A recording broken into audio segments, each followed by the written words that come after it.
Welcome to Daily Success, where each day we discuss ideas, insights, and strategies to help you become a better version of yourself and to not only survive, but thrive in the modern world. Here's your success guide, Parth Sahani. By happiness, I mean here a deep sense of flourishing that arises from an exceptionally healthy mind. This is not a mere pleasurable feeling, a fleeting emotion, or a mood, but an optimal state of being. Happiness is also a way of interpreting the world, since while it may be difficult to change the world, it is always possible to change the way we look at it.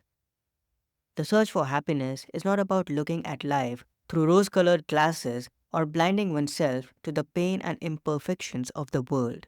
Nor is happiness a state of exaltation to be perpetuated at all costs. It is the purging of mental toxins, such as hatred and obsession, that literally poison the mind. It is also about learning how to put things in perspective and reduce the gap between appearances and reality. To that end, we must acquire a better knowledge of how the mind works and a more accurate insight into the nature of things, for in its deepest sense, suffering is intimately linked to a misapprehension of the nature of reality. Matthew Ricard, Happiness. What does happiness mean to you? And most importantly, are you feeling happy right now?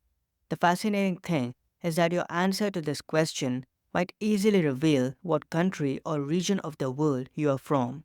There's a night and day difference between the Western conception and the Eastern understanding of happiness.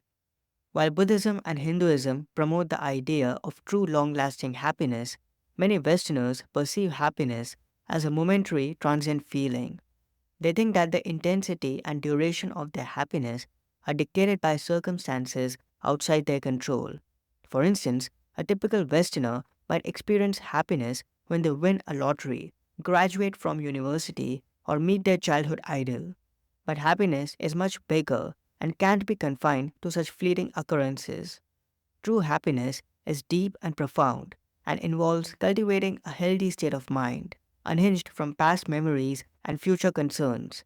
Essentially, it's about focusing on the here and the now, on the present.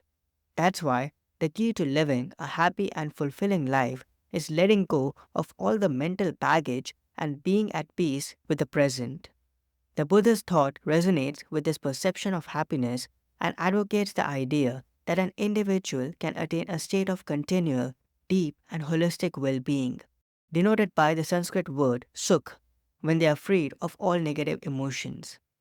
Real happiness isn't ephemeral, it's a long-term mental state that we all need to consciously work toward. Studies have shown that a quarter of our potential for happiness is dictated by our genetic makeup. That means 75% is in our control. So we do have significant power over the extent to which we experience happiness in our day-to-day lives. Our level of happiness at the end of the day relies heavily on our interpretation of the world around us.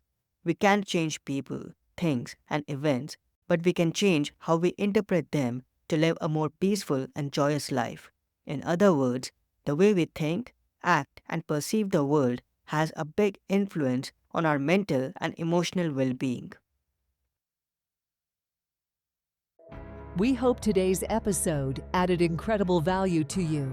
For more helpful resources on personal development, philosophy, and holistic success, come visit parthsahani.com.